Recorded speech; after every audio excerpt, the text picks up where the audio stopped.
Hi, today I'm going to talk about jet lag. We will see what it is, what it does to you, and how can we minimize the symptoms so you don't ruin your vacation plan or business travel and it doesn't affect your life. So jet lag happens when there is a mismatch between this cycle of day and night of your body and the actual cycle that your environment has. For example, if you're living in San Francisco and you go to New York, there is a little bit of jet lag. That means that it doesn't start when you used to it when you were in San Francisco, and the night doesn't start when you are used to it when you are in New York.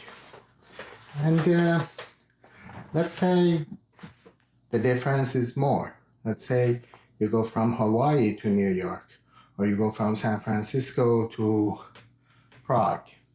There is a lot of difference and many time zones in between.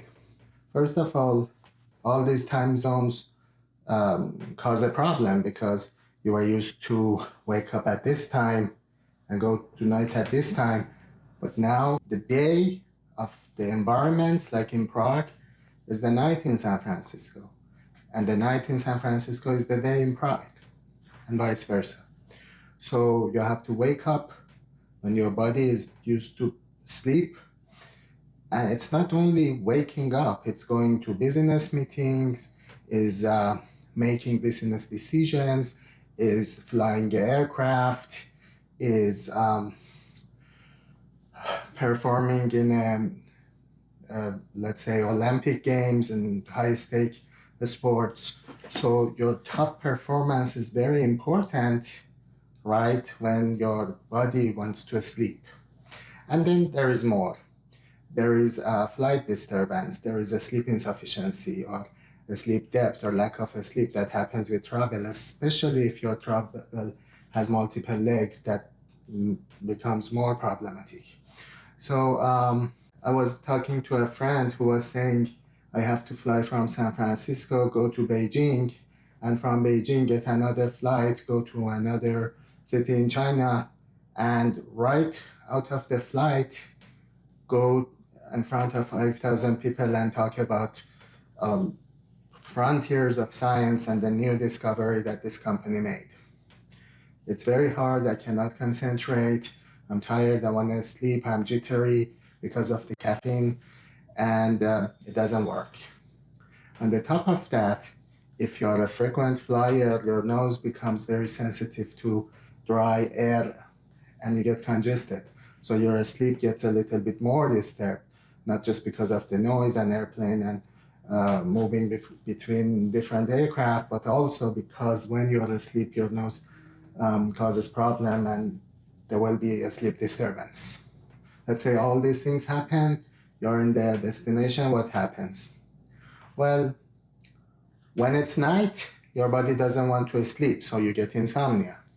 And then you are tired, you had a sleep disturbance, you didn't sleep right, and when it's day of the destination time, your body wants to sleep and you're tired, so you start having a sleepiness, having cognitive dysfunction, and that cognitive dysfunction, as I said, can affect your business decisions, can affect your bodily performance in athletic thing, can ruin your dream vacation because you are so tired you want to go sleep instead of going with the tour or sightseeing or something. And there are things we can do to avoid it. Unfortunately, there is no magic pill that you take and take the jet lag away.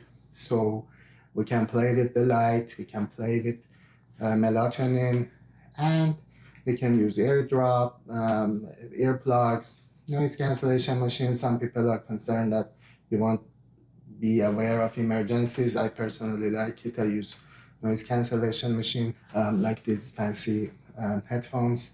Eye shades help. So when you go westward, most of the flights happen overnight. So you want to cover your eyes, you want to put earplugs, and You can use some hypnotic medication, but then at the destination, you might be too sleepy and you don't like it. In elderly people, the balance is an issue. So sleep medications has so-so results. I have many patients who go back to Iran and they always get like 3-4 benzodiazepine long-acting from me to sleep in the long flights and also for the restless leg syndrome. When you get to the destination, you want to see what time is it in your original city time. And whenever at that city, when you wake up, you go back 2.5 hours from that. Let's say you wake up at 8 o'clock, you go back to 5:30. And at that time, you need to take that time in the destination zone. And don't wake up before that time because it messes up more. Use eyeglasses, if possible, go to the hotel room and sleep there. So in your night time, at least 2.5 hours before waking time in your origin city, you want to sleep or be using eyeglasses. After that, you can use caffeine, you can wake up, you can go do things.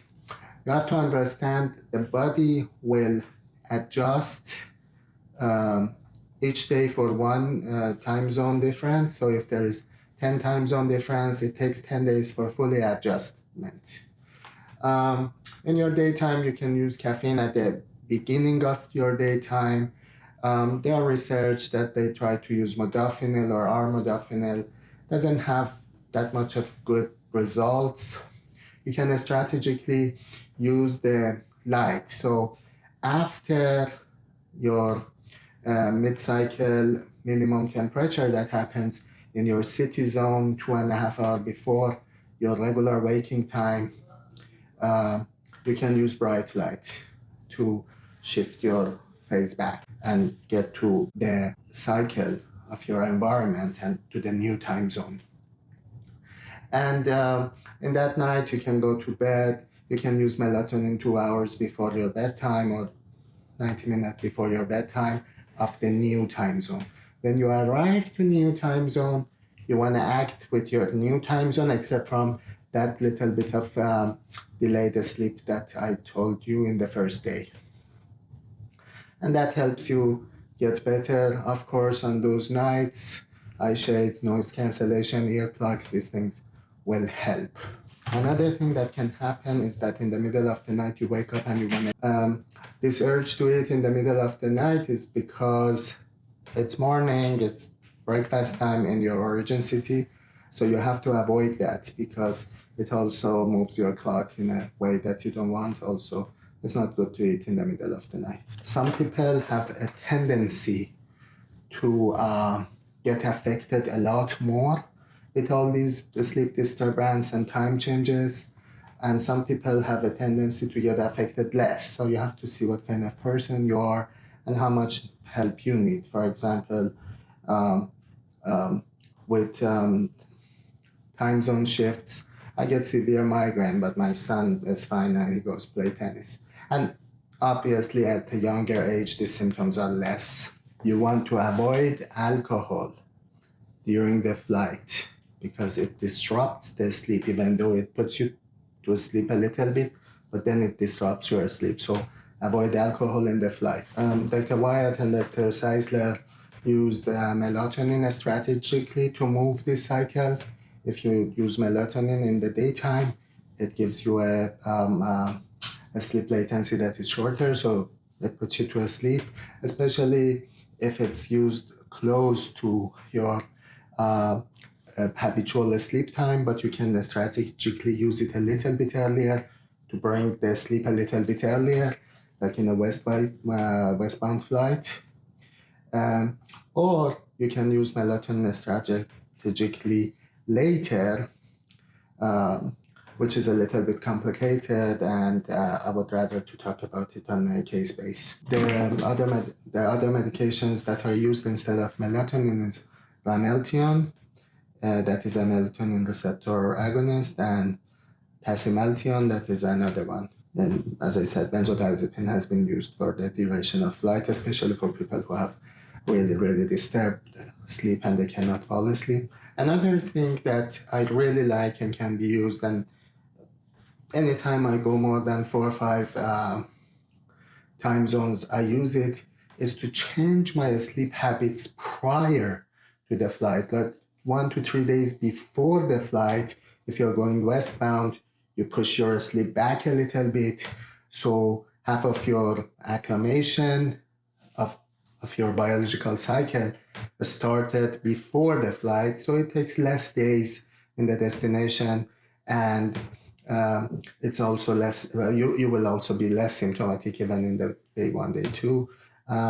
And if you're going eastward, you can just sleep later. Let's say you're in a westward leg of flight, your business is finished, you want to come back. During that time, you want to not nap. Most of the flights from Europe that go westward, or in general, westward flights start in the daytime.